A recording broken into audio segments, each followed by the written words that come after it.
Hello and welcome to So Many Games, independent video game coverage from a passionate group of people. Please check out everything we do at somanygames.co.uk. My name is Jason, and for episode 6, we welcome voice actor Sally Beaumont to the podcast. Well known for her roles in Harold Halibut, Locomotive, and the recently released Old Skies, Sally always brings her best to her roles, and I am really excited for our conversation on voice acting and her role as Fia from Old Skies. Sally, thank you so much for joining me. Oh, it's lovely to be here. I'm going to start things off well by correcting the pronunciation of my surname.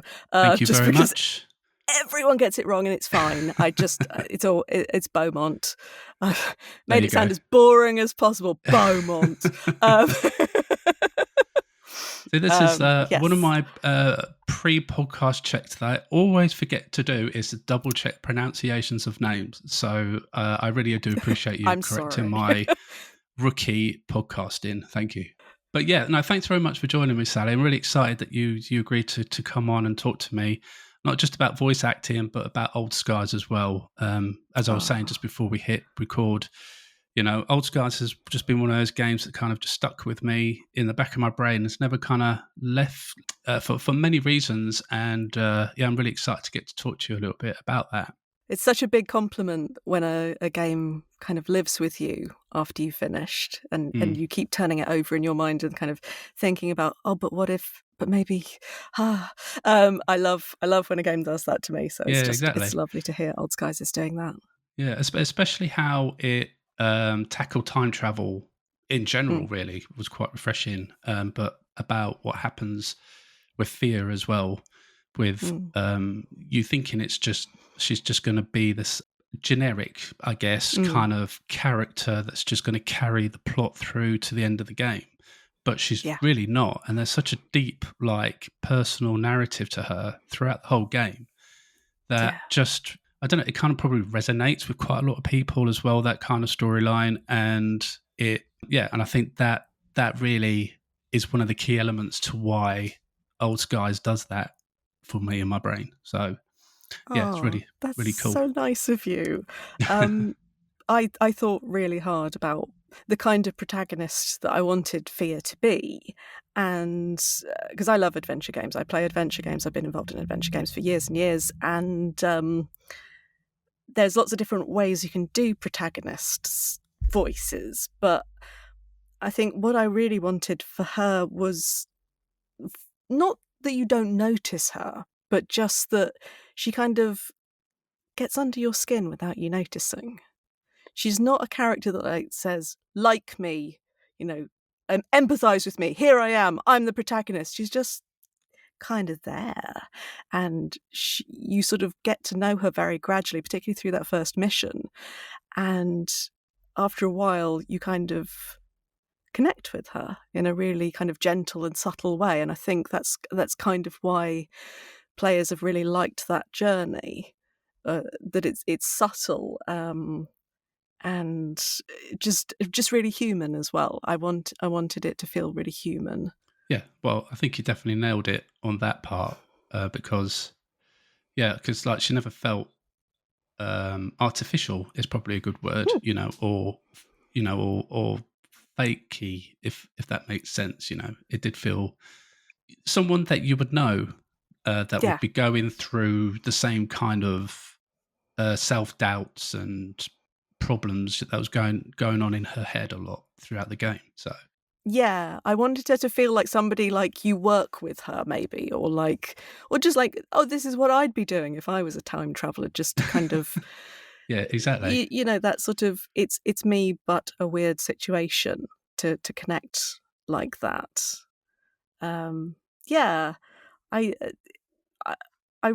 I think early on, I think when we so the demo came out quite early, so I think it came out, I want to say 2021, something like that. And there was one review that just described her as she's like an old friend. From the outset, she just feels like an old friend. Like she knows you and you know her. And I knew that when I read that, I'm on the right track. I'm on the right track with her. Okay. And just sort of lent into that for the rest of the recording, because we've been recording for 3 years. Blimey. That's crazy. Yeah, it really is. Yeah, really I think that's one of the things that I kind of always take for granted as a gamer the fact on how long a voice actor works on one particular project. Like 3 years is incredibly long to me. Just Yes. for one character, for one. I mean, I assume you've got other projects going on at the same time, but Yes. it's like, but to be doing that for that amount of time, yeah, it's quite crazy to me. Yeah. So we weren't continuously recording for 3 years. I don't want to give the impression that this is some ginormous game. It's a 15-hour game. Yeah. And we were just sort of working in bursts throughout the 3 years, which is quite tough from a continuity perspective. So for me, I wanted to just really dig into this character so that when I revisit her, she's always the same person, even though she has an evolution through the game. And obviously, we're also recording out of sequence. So this is the thing that maybe players don't know, is that we will sometimes record chapter 5 before chapter 2, and then there'll be a rewrite, and I'll have to drop some lines in that I previously recorded 3 years earlier, and I have to match in and stuff.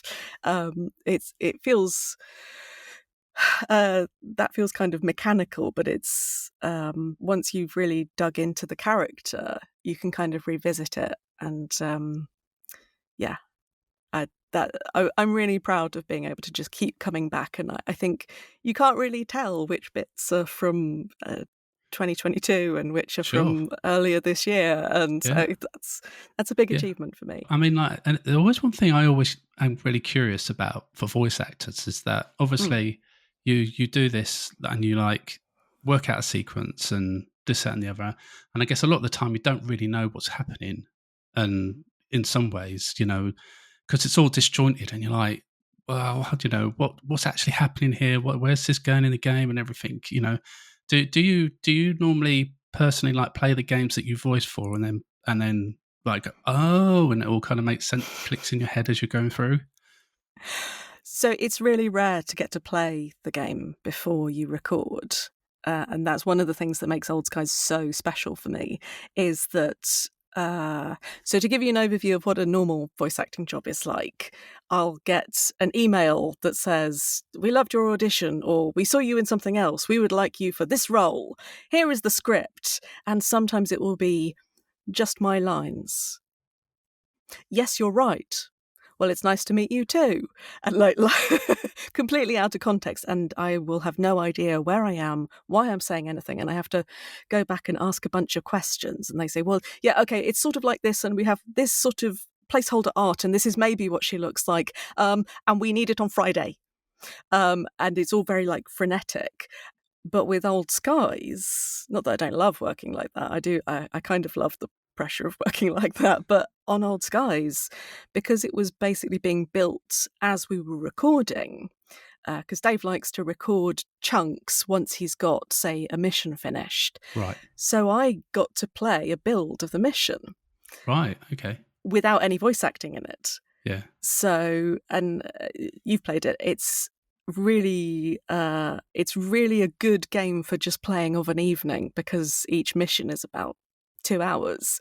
So I'd settle down and I'd play this game, so I would know exactly what I was saying and when and why and what I was doing and all of this.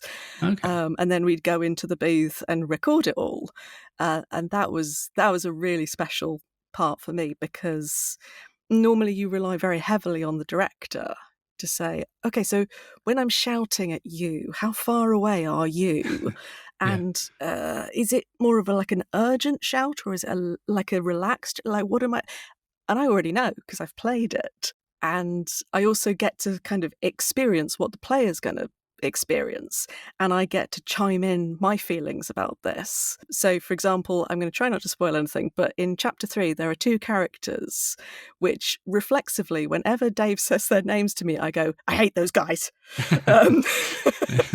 And you know exactly who I'm talking about. Mm-hmm. But because I know exactly who those characters are and what they do and what fear feels about them, whenever we're doing like a little drop in from that part, Dave will go, it's those 2 again. And I go, "Right." And my eyebrows will drop and the voice will change and I'll know what to do. So yeah, that's been really that was really unusual for me to be there right from the beginning, and even before it was a game, really, to in a sense have the game almost built around the Fia character that I was doing, and for Fia to exist before the ending was decided. That was really cool to just sort of see that all play out. It's been amazing to just sort of be on the other side of the development thing, to just sort of see all the different elements come together and to understand my part in that. And I do think like voice acting really helps to make a game cohesive and set tone. And even though it's third person, I think the player takes their lead from how they should be feeling about things from that protagonist character. So I need to sort of understand what the player is going through in any given bit of the game. And then my performance can chime in on that and enhance that, or sometimes play the opposite of that, which is really fun.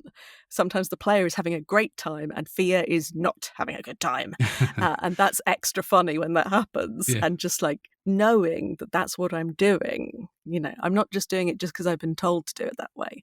I am genuinely kind of bringing that creativity through the role to the game. It's you can tell I had an amazing time doing it. It's I will probably never work on a game in the same way again, which makes me a little sad. So, you know, if anybody needs me to come and play the game and all that stuff, I'll do it. But it was such an extraordinary experience. I think I sort of compared it a bit to being in an episodic TV drama. Yeah, that it's got that feel to it, that having all of that time and all those episodes, and you know, there's time jumps of time passing and things. So the journey she goes on is quite long. Yeah, it's really an extraordinary process, and I do feel like at the end of it, I am a different actor to when I started. A better one, I hope. That I learned so much about acting in this role that, you know, there's so much happens that I'm not going to spoil, but there's so much in this role that is done so kind of beautifully and concisely. It's such a tight, restrained character that does stuff that, you know, most of us can't even imagine. And, you know, I got to do all of that, and I got to think about how to do all of that. And that, you know, that makes you a better performer, I think. Well, I think we'll leave Old Skies just there for now, and we'll come back to it a bit later in the podcast, because I've got a few more questions for you and Old Skies. But I kind of want to dig in more to the voice acting side a little bit before we do that. And like, I kind of guess a little bit of your history in voice acting, I guess, and like how, you know, like how you kind of landed into being a voice actor. Just make a horse noise. That's always good. How did you end up doing what you do? Was it always like you kind of learned about voice acting, so like, yeah, this is what I want to do, or did you kind of just fall into it? I blame Dominic Amato a bit for this, that I grew up playing Curse of Monkey Island, and I think there definitely was a moment where I was like, wait a second, this is a person and this is their job. And I kind of lost adventure games for a while. You sort of grow out of playing games and you go off and do other stuff. And I knew I wanted to be an actor and a writer. And I've always done those two things in tandem. And lots of people know me for my acting, but I'm also a playwright and a game writer. So I did some writing on Old Skies, which we can talk about later on. And for me, they always sort of inform one another. And while I was at uni, I did some training in recording studios and was doing the thing where you're like, I can't find an actor, I'll do it. And getting loads and loads of experience behind the mic and just sort of slowly falling in love with it. And I realised quite quickly that the voiceover work and voice acting work pays a lot better than doing student films and fringe theatre productions, which I was still doing. But I basically turned voiceover into my day job, if you like. Doing e-learning and commercials and things like that, medical videos. I do a lot of medical videos, and that was what helped me to survive the terrible droughts of acting, and kept me creative and as well. And I did do a couple of games. I did I did, I did Buzz the Schools Quiz with Jason Donovan. Oh, that was great. Wow. Yeah. Well, I And it did was not. I'm just, sorry. I did not expect you to say that at all. That's crazy. okay. There's clips online. It's great. Is there? I did it. Oh, amazing. I did about 5,000 questions over the course of 6 months. So clearly, Wow. I'm built for long form voice acting, right? Mm. I clearly want to do long term projects. But my first ever game was called Burn, and it was, like the sexy female voice that you have on these kind of first person shooters that are like equipping machine gun.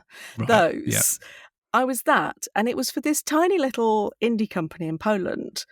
And I just thought, oh, that's just a funny little game, and nothing will ever come of it. And so the company was Teon Games of Terminator fame. I really should look them up and say, hey, you want to work together again? Sure. But yeah, and then I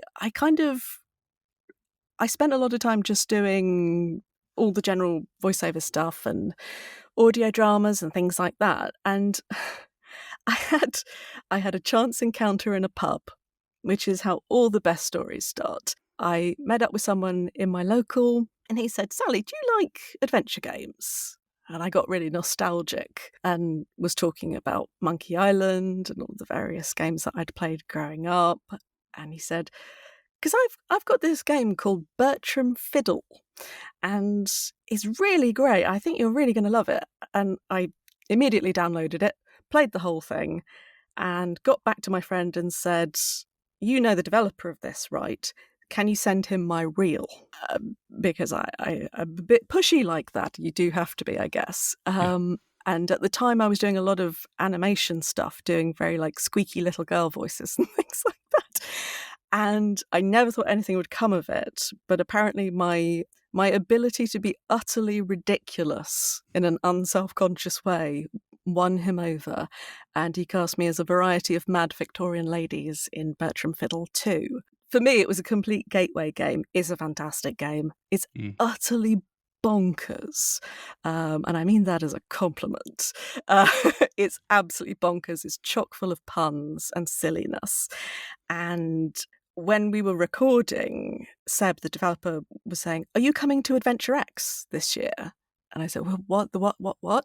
And he explained what Adventure X is, which is a convention for adventure games specifically. And I went on a panel to talk about voice acting, and kind of found my people, really, the group of people. And from then on, I've been working a lot in adventure games. It turns out that it's kind of, I am a useful person for adventure games, as far as I can tell. I always say that I don't embarrass easily, and I think that's really important because I tend to play quite big, overblown characters and very silly and do a lot of comedy, which is probably weird if you only know me from Old Skies, which is much more subtle. But I can do both.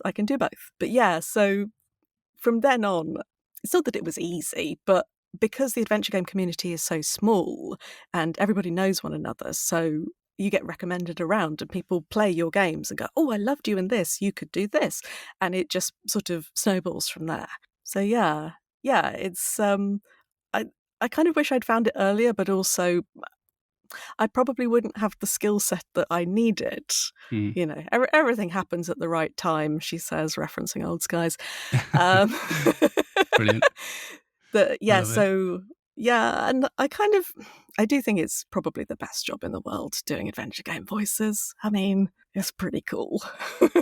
Do you normally have like a set approach to the character you're cast as, or is it like depending on the character? Do you have like flexible or different approaches depending on different characters?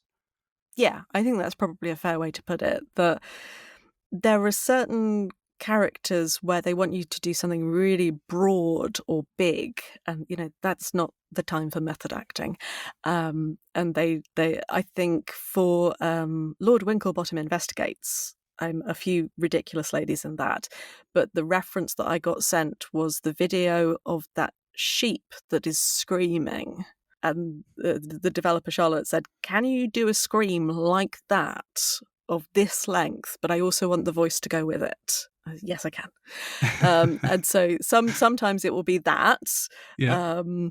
And I have a background in clowning, which probably sounds like it wouldn't be useful vocally, but it really, really is, because it kind of teaches you about grounding a character in your body and using your body to produce the sound and the character and to trigger certain emotions as well. And it also just teaches you about timing and how to deliver a gag and how to understand where the comedy is in a particular script and when to push a punchline and when to let it go.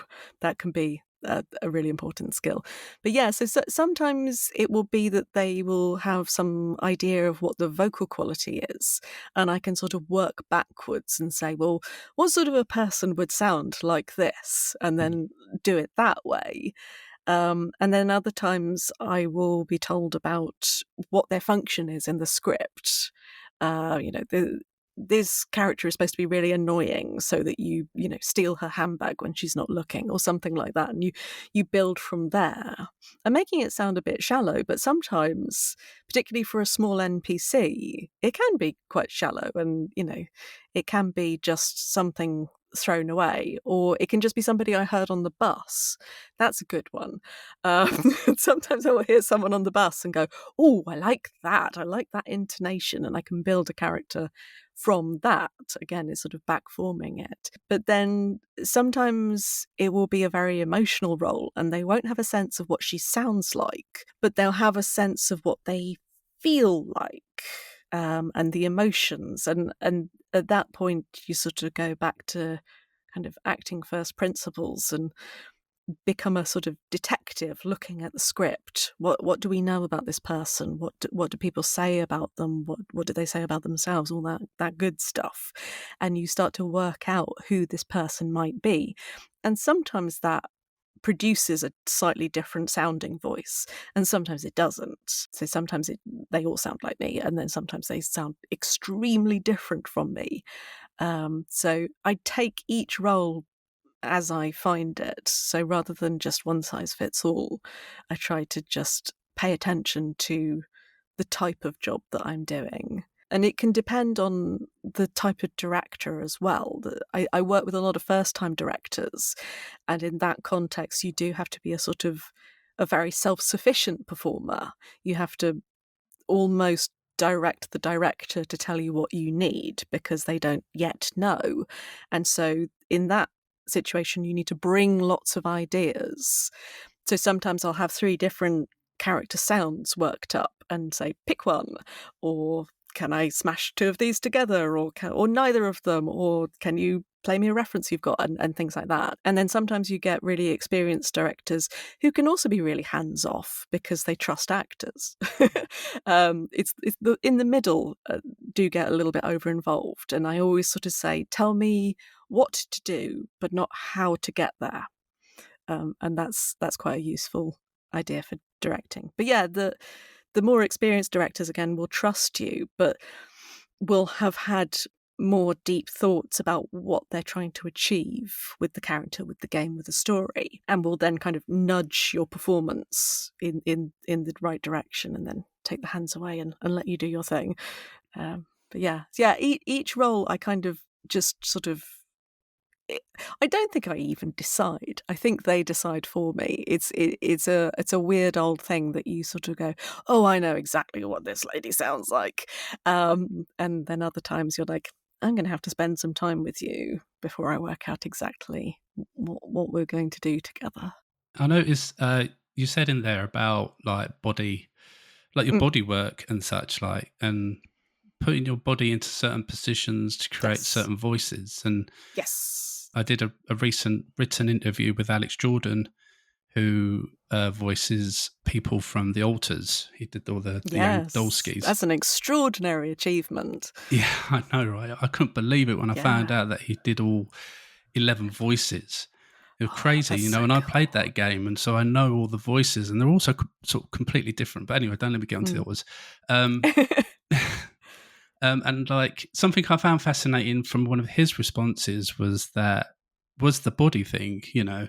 like you put yourself into certain positions to produce certain sounds, and like he said about for one voice he kind of put his tongue into like a certain place, it almost like it's if you're about to gag, Oh yeah, and it I'm kind of not doing that, produced but yes. no, and it kind of produced this kind of noise or voice that he could use for one of the characters. And I found that really fascinating. Is that so is that like the kind of things that you kind of try and use as well? Like, is there any like particular categorically yes techniques that you use to produce certain voices?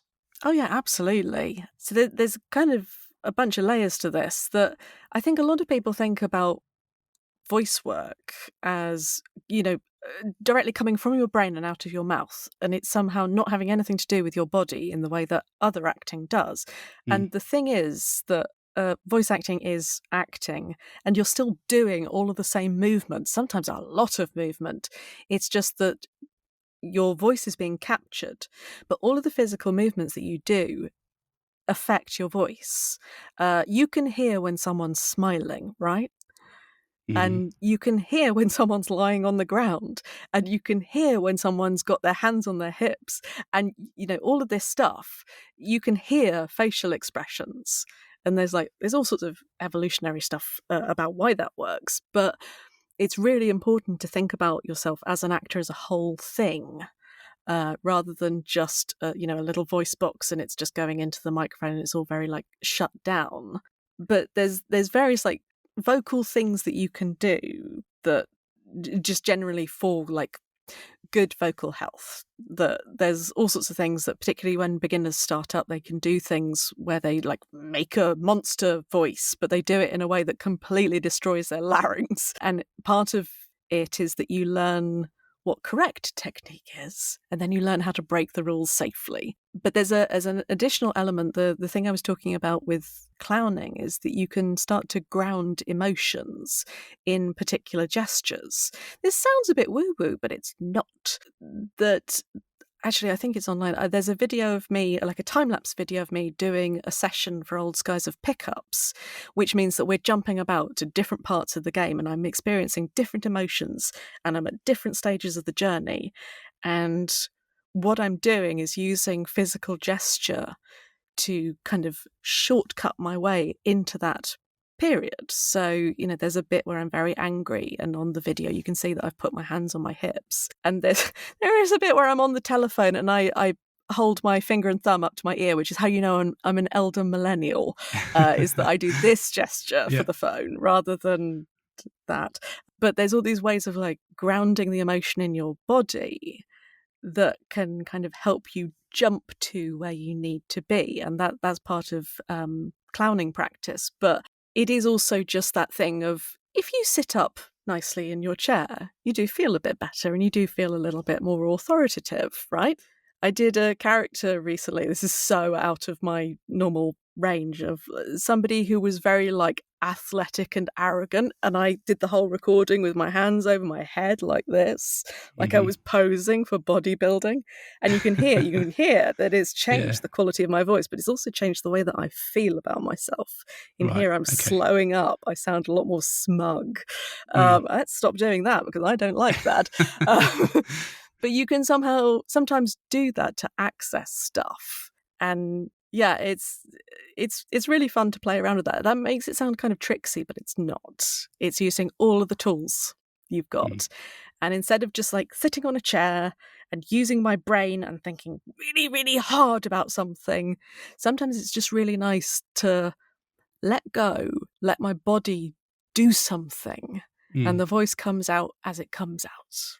And that's been a big like work and life lesson of just letting go a little bit, not always being 100% in control of the voice. I think I've always had that impression from voice actors. I don't know, like, it is Mm. all about just the voice and the voice that you produce. And Mhm. like, it's just all about that, and I never really thought about the whole body being the tool in the voice as well. It's about you, the actor themselves, and that includes brain and body Mm. all working together. There are plenty of people, I think probably myself included, that don't have a particularly pretty voice. I can probably make my voice prettier, but you're not hiring me. Actually, no, I'm just remembering that you reviewed me and called me silky. Thank you. I There did you my go. ego no end of good. It's But very now you're like, silky. she's not very silky on this podcast, though, is she? My real voice, not particularly silky. But the thing is that you can hear my voice is expressive and Yeah. it's communicating all the things I'm thinking and feeling. And that's actually the key to it. That you can have the most beautiful voice, but if you're not thinking like an actor, if you're not on the ball and putting yourself out there confidently, it just doesn't matter how good you sound because Yeah. it'll just kind of be dead. And I think the players will hear that immediately. They're very good at spotting that. So I've got a couple of questions from the community that they want to Sure. fire at you. And the first comes from Astronoluke. They would like to know if there's any voice actors that inspire you. Oh gosh, all of them. No, I'm always impressed if anyone is a working voice actor because it is tough. It's very competitive, and yeah, if you're doing any kind of work at the moment, hats off to you. Really, I don't know. I'm often really inspired by screen actors, and that's partly because the industry is moving towards more sort of grounded performances, I suppose. Oh gosh, this is the thing. I this is going to sound like I'm sucking up. Edwin Teong is an extraordinary actor, and I've been working alongside him for 3 years. Is that who So, plays Nozzo in Old yes. Skies? Yeah. And this is vaguely embarrassing, but years before I knew him, I played Detective Grimoire and was just obsessed with his performance. And I actually contacted him to say that I thought he had probably one of the best protagonist voices since Dominic Amato in Monkey Island, which is very embarrassing. And I'm just really glad that he still speaks to me. Yeah. I think he's amazing. Ivy Dupler is another adventure game voice actor who I just love. I know so many. I feel like if I leave anyone out, I will be insulting someone. Seriously, the voice acting community, so much talent. Like, we are not low on talent. There's just so many good people. Basically, everyone who's in Old Skies is brilliant. I have no idea how we managed to luck out so much, but yeah, everyone in Old Skies. Yeah, just I think. I mean, Jane Perry, obviously, uh, just an extraordinary performer. Amelia Tyler, amazing. Sam Bayard as well, just fantastic. There's so many. There's so many. I'm so fortunate to be in a time where there's so many good voice actors to work with, to learn from as well, that I feel like whenever I'm playing a game, I'm kind of getting a little acting lesson on top. Yeah. It's great. And it's usually, it's the thing you were saying, it's at the end. Because I always say that if I stop playing and think, oh, that's some good acting, that's Yeah. bad. I don't want that. I don't want to break immersion. It's really when you get to the end of a game and you go, oh, that was a killer performance. Lovely. Yeah, there's so many. I'm so sorry if I didn't say your name. Really, there's so many. They're so brilliant. So basically, Luke, just everyone in the voice acting world is Sally's inspirations. Really, no, seriously. Yeah. I'm so often I will just be listening to something and go, wait, I know that person. I've never heard them like this before. That's it. Oh, the way that they've done that, that's so clever. And I have nothing but just massive appreciation for all other voice actors because there's so much talent out there. Their other question they have is this: what is harder, voice acting a character in a movie series or in a video game? Are there any differences? Yes. She says, putting her hands on her hips because her mood has changed. So the fundamental difference is in the script because, of course, video games are interactive.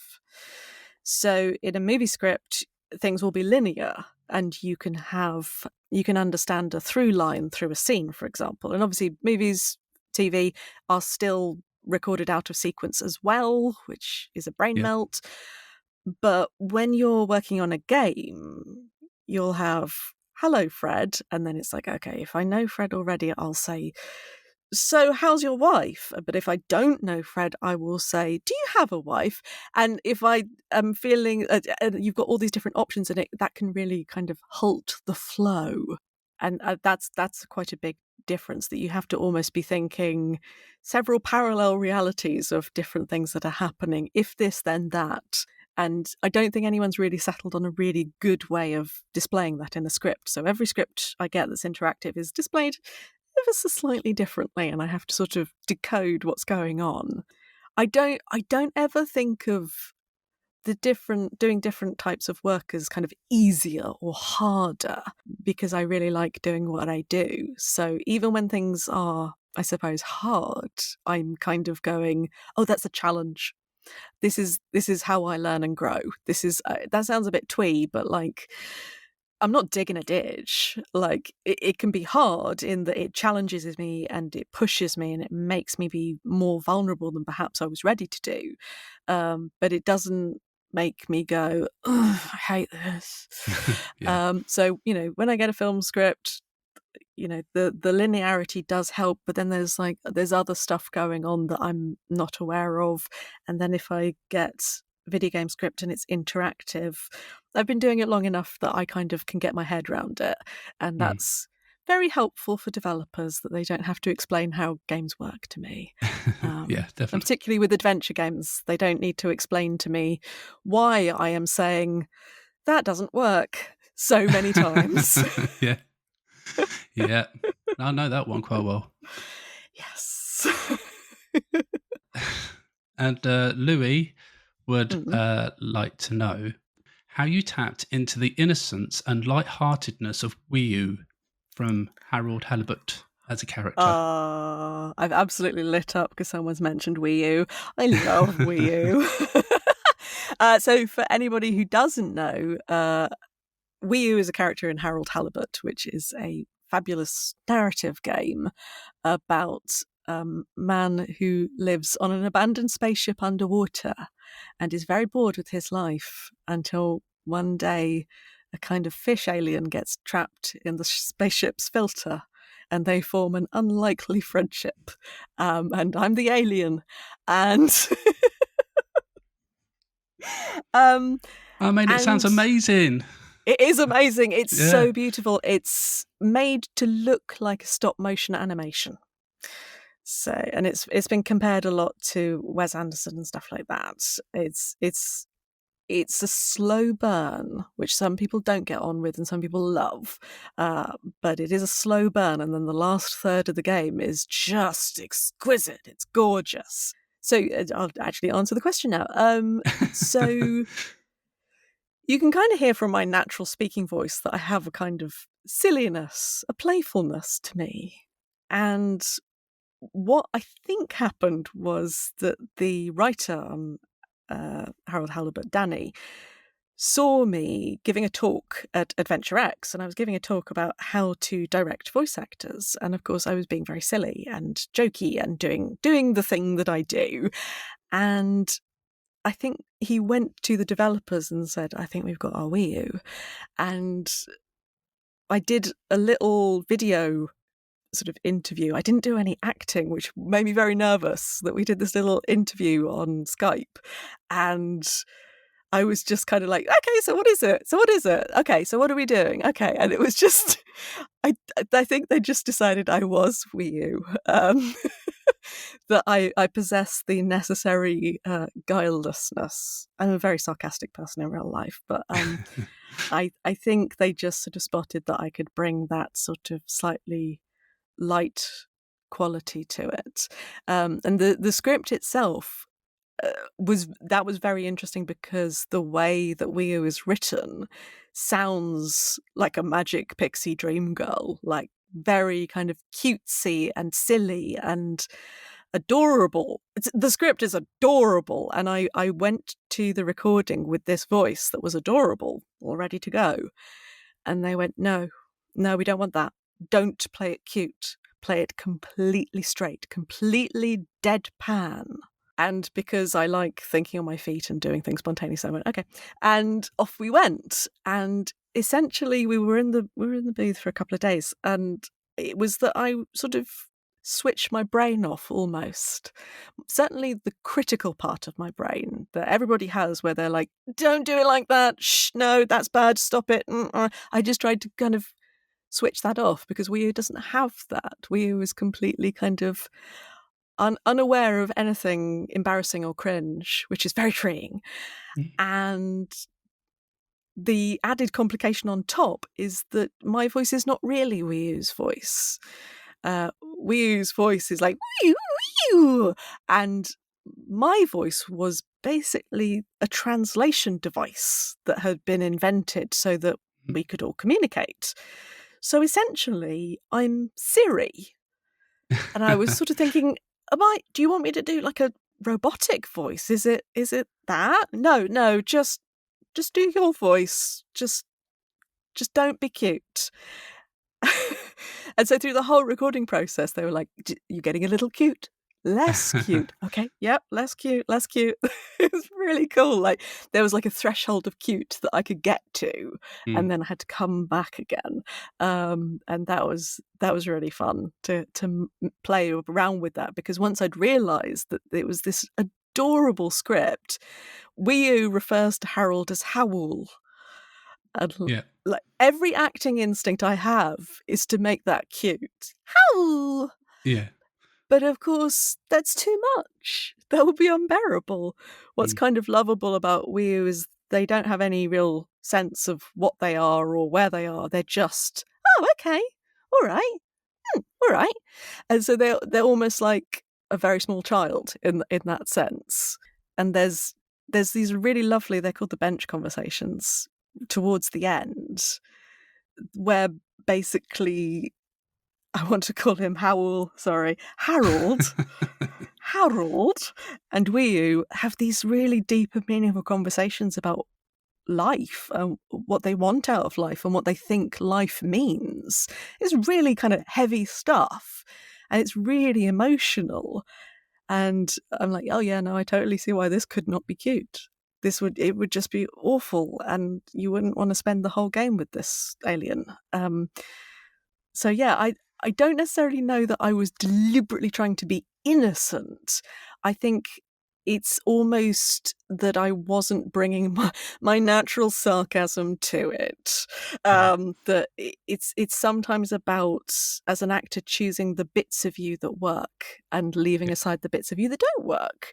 And you can hear in the way that I'm speaking now that they saw what they saw in me for Wii U, and I'm with them on this. And I just really wish that more people played it. That's not a dig at you. You'll get to it in your own time.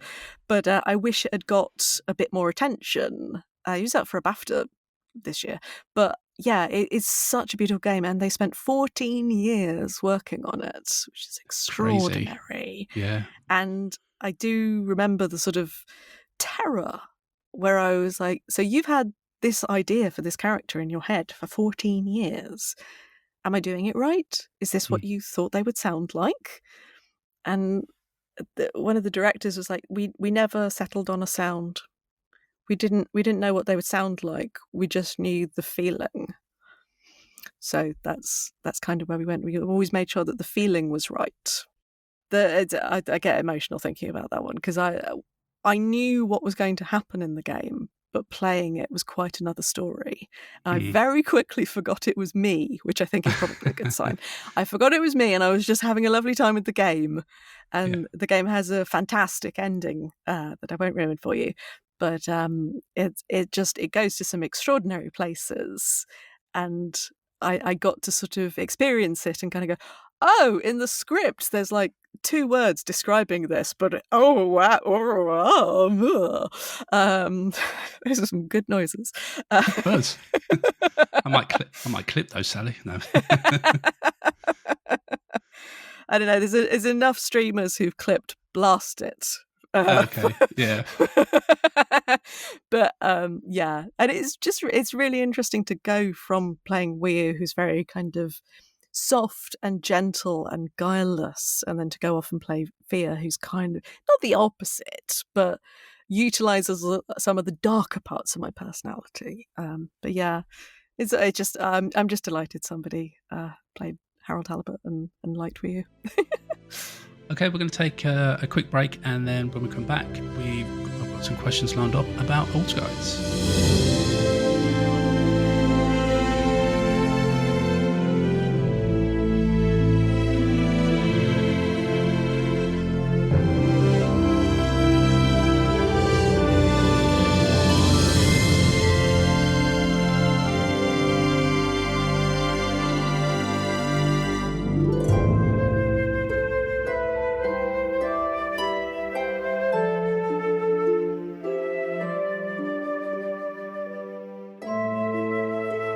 Let's move back to Old Skies, Sally. You know, I've still got a couple of questions that I'd love to fire at you. And the first one is, what was it that attracted you to the role of Fia? Generally speaking, voice actors don't get to kind of choose roles. Okay. They kind of get offered roles and say yes or no. This one was a bit different. I don't know if you know the history of Old Skies, the deep lore. Go on, tell us. Back in 2019, Dave Gilbert, who is the brains behind Wadget Eye Games, was having a bit of a not sure how to follow up with Unavowed, which was their last adventure game, which is just phenomenal, for which I had actually auditioned for several roles and got none of them. And that was a really fun moment in our friendship that he was like, oh, are we okay? Are we good? I'm like, of course. If I'm not good for a role, do not cast me. That's it. So he was sort of thinking about how to follow up on Unavowed, and I suggested that he do a jam game. The very smart move that he made was to do it anonymously. So he was just making a jam game. Nobody knew who he was. He wasn't following up on anything, or no pressure, and came up with this funny little idea about a time traveller called Fia. And she has to go back in time to retrieve a fellow time agent. And she's got a handler back home called Nozzo. And is this sounding familiar? And because we'd wanted to work together for a long time, he said, do you want to do the Fia character? Yes, please. I would love to. And you can still play the game. It's still on itch at the moment. Okay. That's quite interesting. It is, hinty hint. And so and Edwin plays Nozzo as well, so we locked in really early. It did okay, and then Dave sort of revealed that he had made it, and it sort of got a bit of press attention, and I thought, oh, this is all cool. And then it just sort of went quiet, and then he says, we're making Old Skies. Old Skies is our next game. Do you want to do it? Yeah. So yeah, exactly. So I'm just yes, and it's been cancelled at least twice in the process as well. So it's been really heartrending to kind of stick with. That's just how game development is sometimes. But it was 3D for a while. I think it's better 2D, to be honest with you. But it's had sort of several different storylines, and this was the one that just really kind of made something go spark in Dave's brain, and I think he was right to follow this one. But yeah, so when you say what I was attracting me to the role, the thing was that she didn't really exist, and I got to make her. And that's something that's quite rare for actors to do, is to get to kind of originate a character, I guess. And through her sort of evolution, she's been ex-military. So that was quite a different performance. And she's been kind of a rogue time agent who was working out of someone's garage. And she's been lots and lots of different things. So in a sense, I get the Fia experience because I've lived a lot of different lives with her and I remember a lot of different versions of this game. So in a sense, I got to kind of shape her a lot into what I wanted to do with her. And, as I said earlier, I thought very long and hard about the kind of protagonist voice that I wanted to bring to the game. And you mentioned the accent as well, because I half expected that I should have to do an American accent. I mean, Wadget Eye games always set in New York is very American. It's very New York, and I'm thinking, well, what am I doing here? What am I? Why would I be okay? And I made a decision. There is a reason in the game, but I made a decision that I would stick with it because it really helped with the sense of her being an outsider as well. Right. That was something that came up really early for me, is that she's always on the outside looking in. And that's a really cool way of doing it with accent. She doesn't belong. She's not part of this world. Wherever she is, she doesn't belong. And I had this little idea that because she has effectively no backstory and she has no real life and she has no family and there's so little of her left. And I just had this idea of her wanting to preserve that accent just as her last little shred of who she is before she's, subsumed into the job. And I wrote in a couple of jokes about the accent later into the script because I like making fun of myself. But I also wrote in a little scene where it's really clear that Fia can do a perfectly good American accent if she wanted to. Yeah. And she doesn't want to. No. And that just sort of gives you... I'll point it out to you afterwards. But the accent became something that set her apart, but it's also something that we could have a bit of fun with as well. And it helped to kind of lighten particular moments. That she's got this really distinctive thing about her when her job is to blend in and not be noticed. And so that's a really fun contradiction to play around with.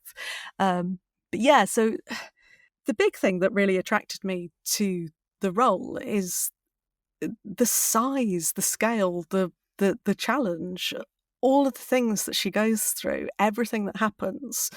And because I know, Dave, it's going to be a great script, so I always know that's going to be solid. So, if somebody says lead character in a fantastic game and, you go through everything imaginable and, why would you not bite off their arm?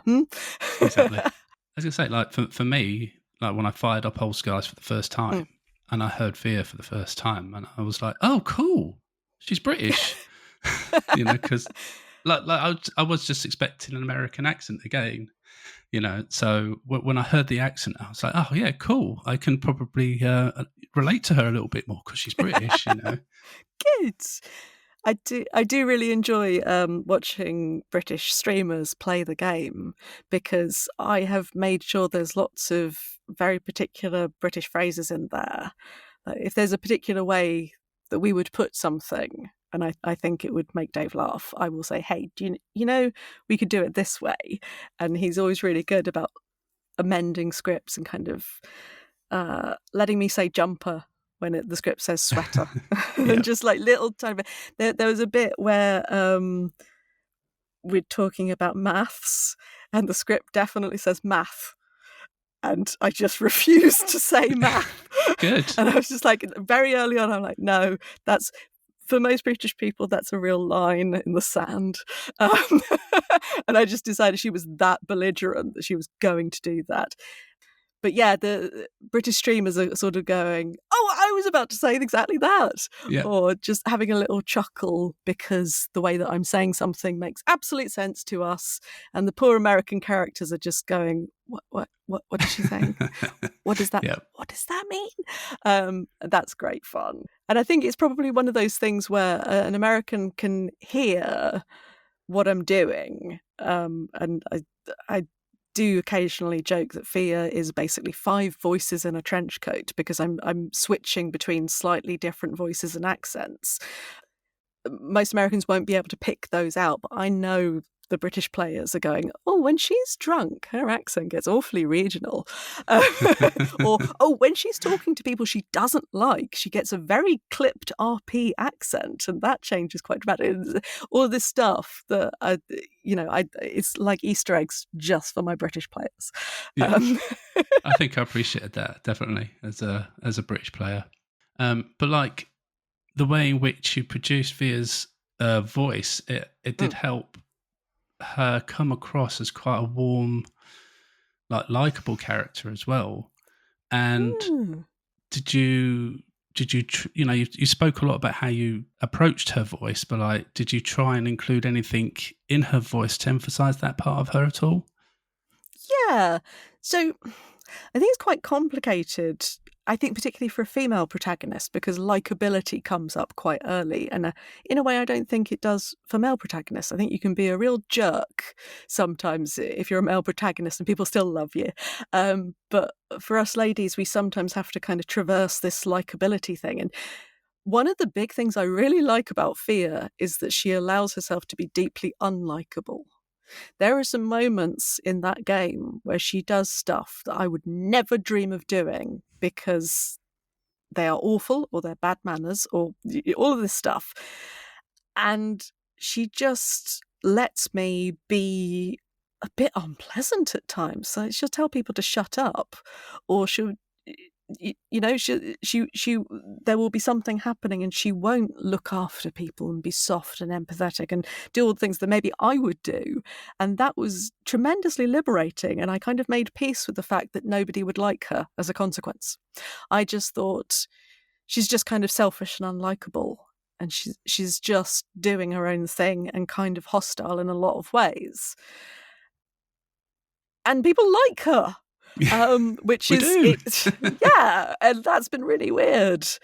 There was a bit of pushback early on when some of the clips were being released that she was sounding cold or kind of low energy and lifeless, and I think that's so far from the truth. But also, I think there's an expectation that she should sound a particular way, and like you said, you were very surprised at the accent, but I think I suppose it's basically that I let her be a human, that I let her be unself-conscious in moments when she shouldn't be self-conscious. You know, that whole thing of acting is having a private moment in public, and letting her make unpleasant choices and be a bit unpleasant. I think the thing that makes her really likable overall is the relationship with Nozzo. I think if Nozzo wasn't there, I don't think people would have clicked with her anywhere near as much. I think there's a really early moment when she can't get a door open, and she says to the client, "I'm really sorry. Something's cropped up. I'm going to have to chat with my handler." She's got her, customer service voice on, and then she switches over to sub-vocalizing where the client can't hear. And he says, "Nozzo, didn't I think you checked this?" And it's the way that she changes it, like the real her pops out, and the banter that those two characters have.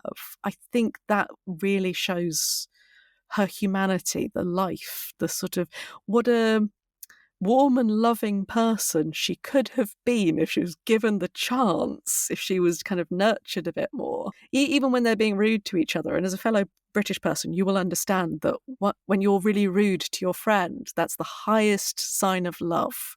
Absolutely. There's some top quality banter going on there. Exactly. And because I know Edwin, so a lot of people have assumed we recorded together, and we didn't. In fact, me and Edwin have never actually met. And because we're in such different time zones, it just wasn't feasible. And I'd have loved to have done a couple of particular scenes, which I know you know what they are. I would have loved to have done them with Edwin on the call so that we could have really bounced off of each other. But in the end, he's so good, and I know what he's going to do with any given line. I always know he's going to land a joke. So we just it just worked. I just knew that he was going to do those things brilliantly, and I was bouncing off what I thought he was going to do, and I was probably right. So, and I think that's what makes her likable. Yeah, that's really interesting, because that was my next question, was about Oh, your relationship with Edwin, because and what you said there as well about how half of Fear works is because of her chemistry with Nozzo and her yeah. relationship with him. And obviously you're absolutely right, because I think that's what kind of made the game as well.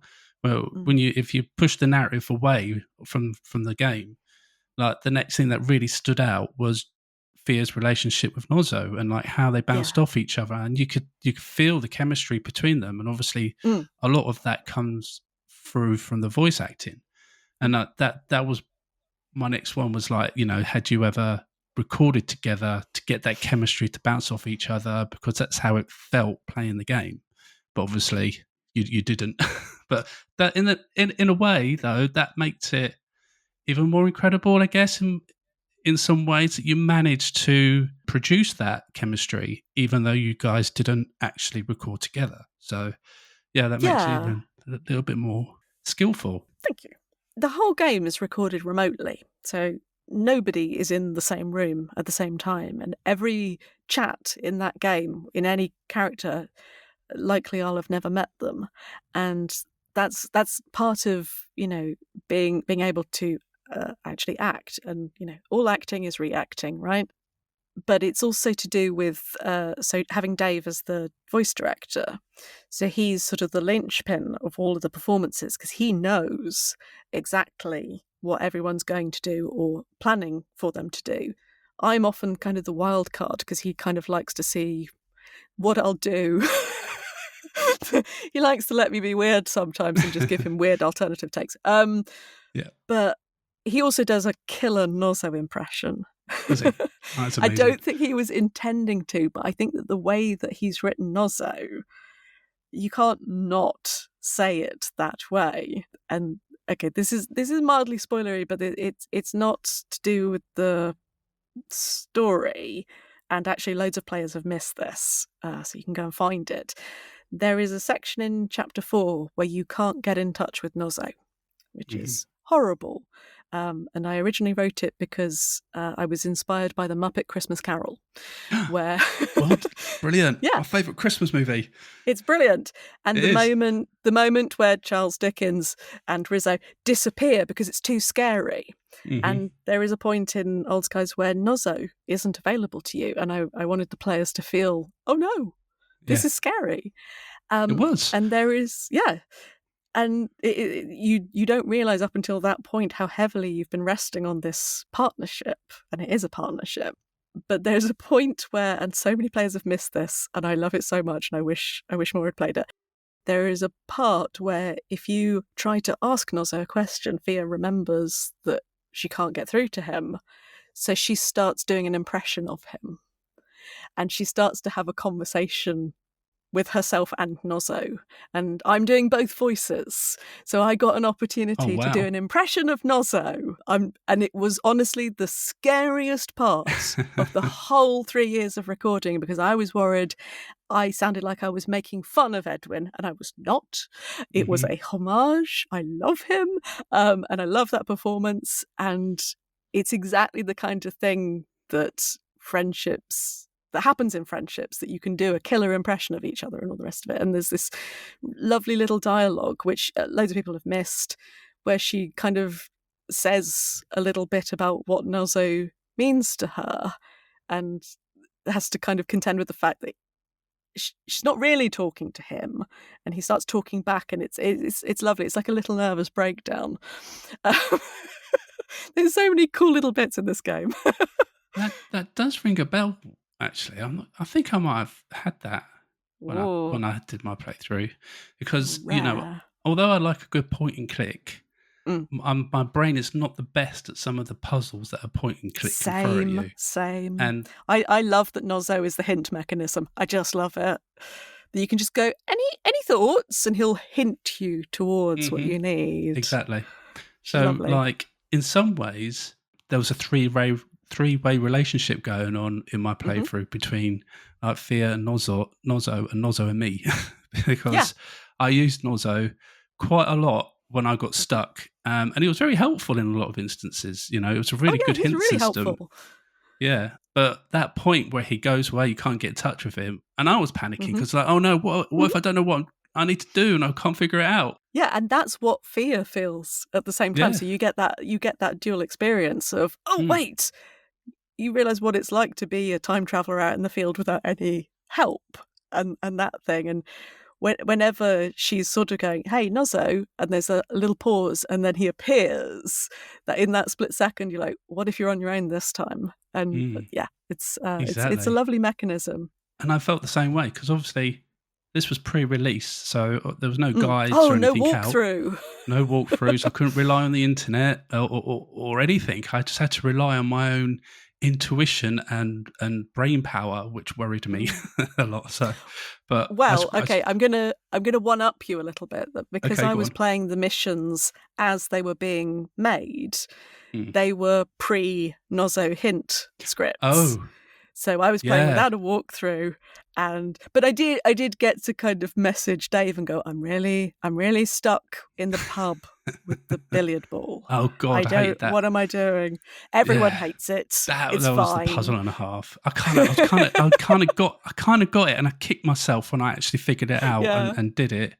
And I was close. I was on the right track, and I just couldn't put the last piece together, and I spent ages trying to figure that out. That darn pub puzzle. It's a brutal one. But it's a good solution though. I enjoyed when it all came together. But Fia did get shot a lot. I felt sorry for her. Yes, I have done so many pain noises, reactions, death noises, quips, so many quips. I've probably heard them all as well. There's so many. And it got really dark after a while because we didn't do them all at once. So we would do each missions together. But it would just get kind of silly. And I would be going, okay, is this one a shotgun to the chest or is it the meat cleaver to the head? Or is this meat cleaver? Okay. And just the lines, the comeback lines are just great fun. Like, just make it quick. Just like, oh, that's dark. And just, I think, like, coming back to the characterization, that is a super dark thing for a person to go through over and over again. And I did spend quite a bit of time thinking about, well, what does that mean to have died that many times? How badly does that mess you up if the normal stakes of life are not the same for you that they are for everyone else? That was really interesting to play because, you know, if you're being held at gunpoint as an actor, you know that's terrifying and you know your character is terrified. But not this character, because she's already been shot 14 times. So she just goes, let me guess. I can't let you walk out. Like, oh. So the stakes that you're playing as an actor changed quite dramatically. And at once that can be really fun to be kind of quippy about it, but it's also really, really dark. And you kind of get to show off just how messed up she really is. I love that Nozzo always sounds worried about it, though. I think it's so... Fia has kind of got this nihilistic streak where she almost doesn't care anymore. But every time she comes back to life, Nozzo's like, Fia, are you okay? And he's doing the caring for both of them. And that's... I always really liked that, you know, she'd sort of abdicated responsibility for herself, but Nozzo never would. Because you can definitely hear in her voice, in many instances, of her tiredness of that. And I'm sure a lot of that is like actual real pain from yourself because you've had to do those things over and over. So very lifelike. No. So as like a fun bit of Sally lore, so I have chronic pain. So when Dave was sort of going, you're feeling this in your stomach, I know the noise that you make when your stomach hurts. And so if those pain noises sound authentic, it's because they are authentic. And so I had like a lot to draw from my personal life. what it feels like to be tired, to do the same things over and over again, to feel forgotten and outside of things. I felt like that was a useful thing to draw from. I think it's interesting, if you play a tired character, that can be very off-putting, because tired can sometimes translate to I don't care. And while she doesn't care, it's almost like she's had it knocked out of her, right? Mm. That she's not flippant. She's not like, I don't care about anything because I'm too cool. It's that once you've played the game, even for a little bit, you go, oh gosh, this is a Boschian nightmare of a life to live. I'm amazed she's actually still walking around. And yeah, it's dystopian in such a sneaky way, because it's not, cyber drones and getting like shot with lasers or whatever it is. I'm sorry, dystopia, that's not what you are. But it's dystopian because of the emotional landscape of the person who has to live like that.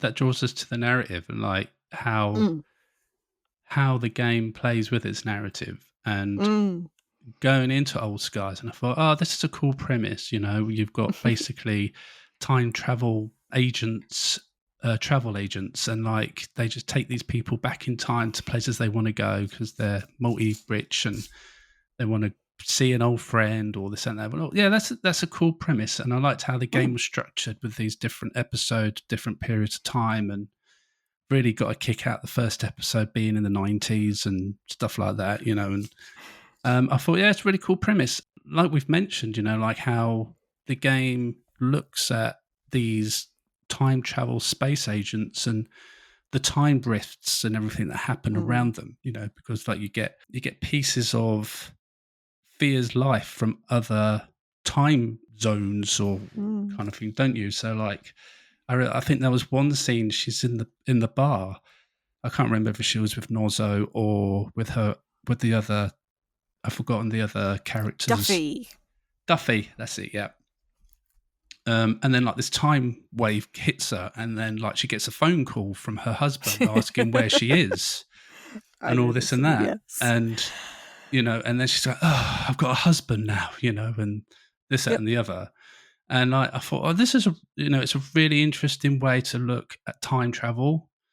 It was never just like a typical time travel story, and to really delve into the effects of being one of these time travel agents was probably the most interesting part of the game in itself. Yeah. There's an interesting bit of trivia about that particular scene. It's one of the earliest ones that was written into the game, and it was originally written as just like a little flippant joke.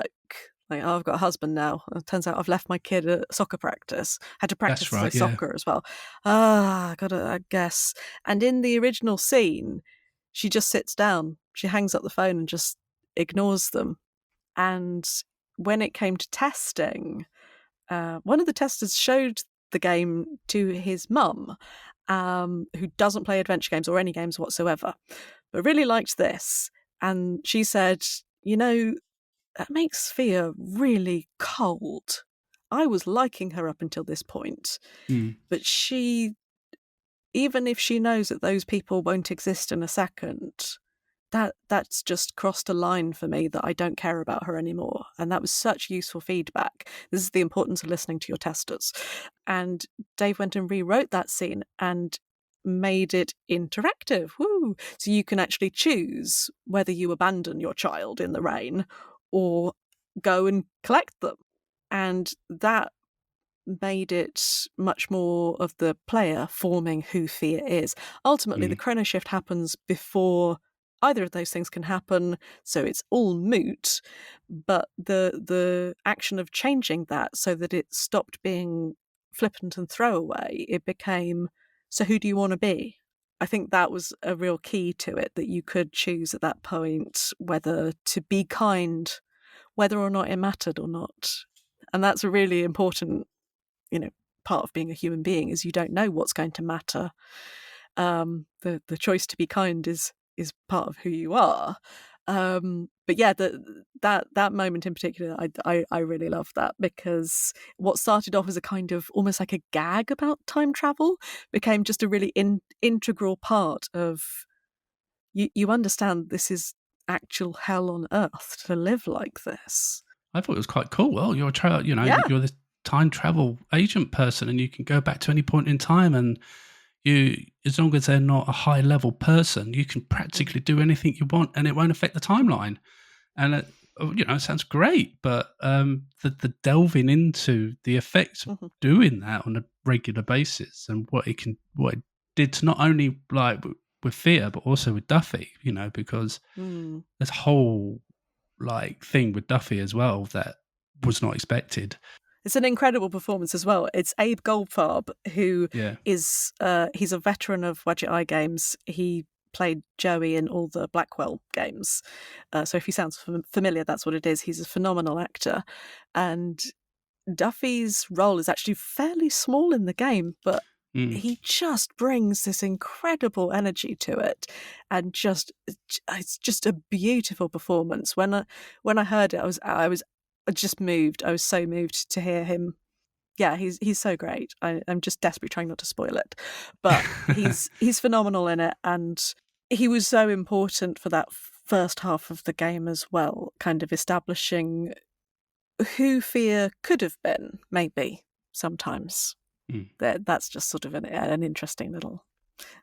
A lot of the stuff in the game is about paths not travelled, right? Yeah. And regrets, and I think Duffy is a really good storyline about regret. Just one last thing on the narrative, I guess, was like the interconnectivity between every episode of the game was kind of a really cool thing. Yeah. It was yet again something that wasn't expected, but like this connectivity between not only like the characters in the episode, but like with Thea herself, and like how personal it got for Thea. Yes. Was really cool. I can't, I agree. Yeah, it was. I think it made the game so much more interesting than it could have been, and I think that's another element of the game that really sticks with me after playing it. Yeah, it's I can kind of see a version of the game that could have been just episodic. And then maybe Fia's story was taking place in the little bits in between the episodes. That's kind of what I was expecting, yeah. Yes, and it kind of started that way, that it was a series of ideas for missions, and we weren't even very clear on the order that they were going to appear in. And this is to do with the iterative nature of making games. Is that some of the narrative designers, myself included, were working on individual little episodes, and then Dave would take what we'd done, rewrite it, shape it, and of course he's making decisions about that overarching storyline. I recorded mission 1 before I really knew what was going to happen at the end. I had no idea where the story was going, so I got to find out as I was going. Yeah. You're bringing that character back. And all this stuff. So that was really weird and cool, because often you kind of know the complete storyline when you're brought on, because voice actors are brought on at the very end of the process. But being here at the start, I got to sort of see it all play out, and watching all these different disparate bits get woven back together again. And actually, these two stories look separate, but what if this happened and these characters were part of that, and the weaving together of the timelines. I really love that.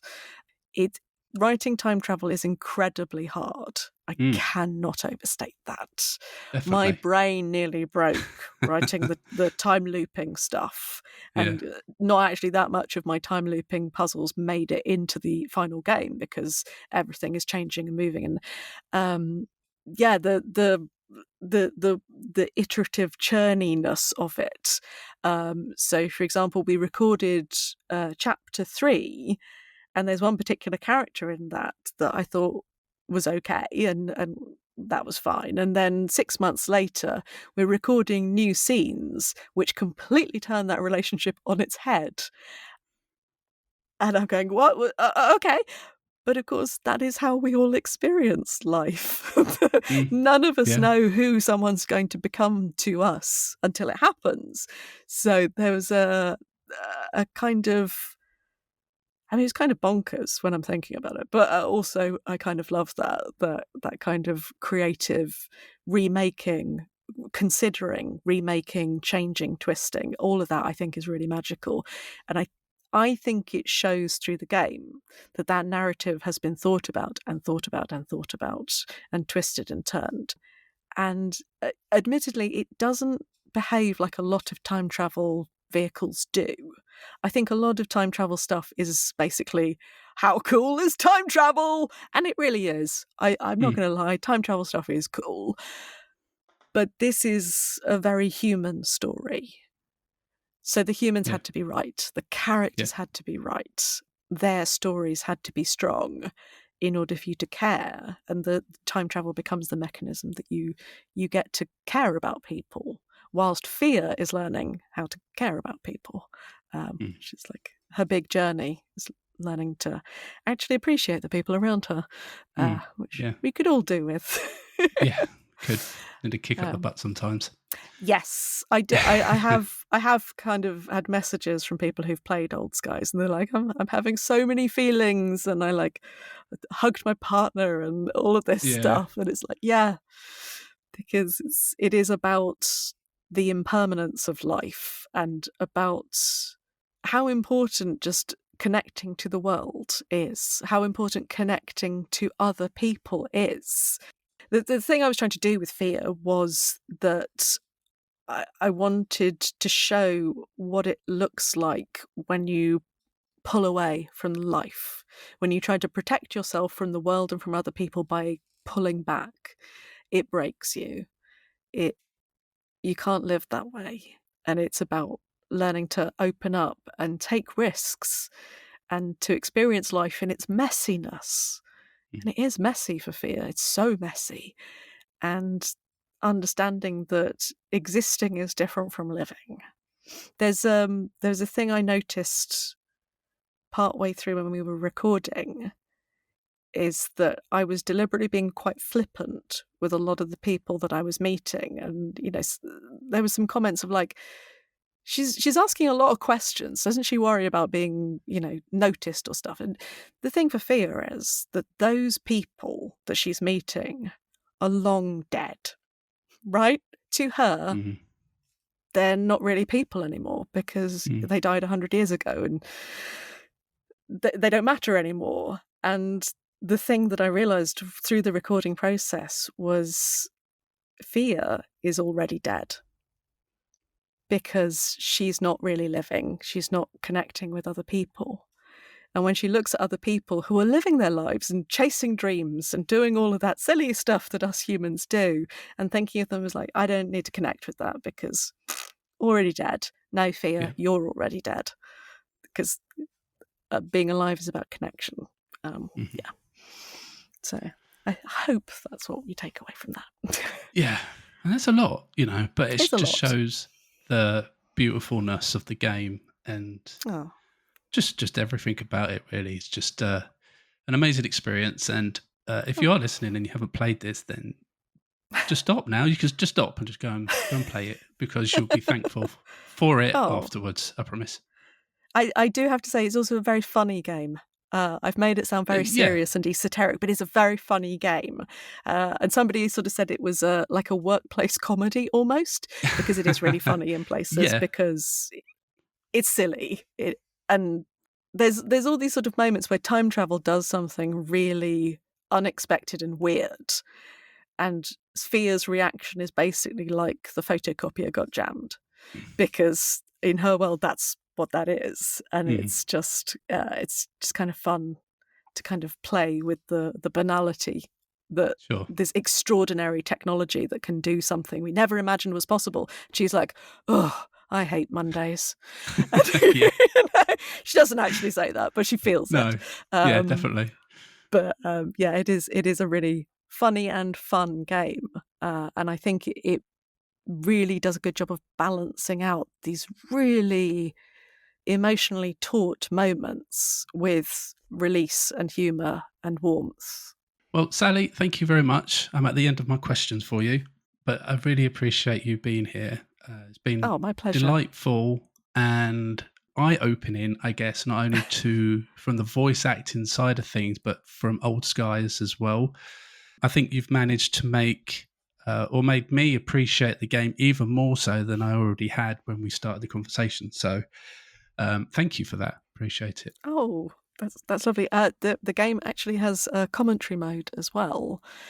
So you Does can, it? I didn't know it had that. So you can hear Dave talk about some of the decisions that he made, why he chose to do something, why something is there or isn't there. And there's also a heck of a lot of bloopers. Mainly me. And lots of me being silly and talking about the character and what I think I'm trying to do, and lots of time travel jokes. I make a lot of time travel jokes in the recordings. Well, I'm kicking myself. I've missed that mode, and a second playthrough is definitely on the cards now with that one. That's how they get you. That's how they get you. Beautiful. But if you could point people to where they can find you, Sally, social wise or business wise, or they've heard this podcast and they go, you know what, should be perfect for my project. Where can they go to find you? Yes, please do hire me for your projects. I should probably have pushed that a little harder. Like I'm available to hire now. I'm a working voice actor. Probably should have said that. I'm great at this. So I'm Sally Beaumont, BeaUmont, and you can find me at sallybeaumont.com, and you can also find me on Bluesky, and that's the same name, and Instagram, same name. I'm good at branding. Yeah. What more do you need for a voice actor, though? It's just your name. That's all you need. Don't need no complicated names or anything. That's perfect. I should grab the URL for Voice of Fear. Yes, no, absolutely. No. I should get blasted.com. Yes, blasted. Yeah, because that is the word of the game. Blasted. It really is. I nearly put that in my review. I was planning on, trying to put in as many blasted as I could, but I decided not to in the end. But yeah, please go and find Sally and follow her and hire her.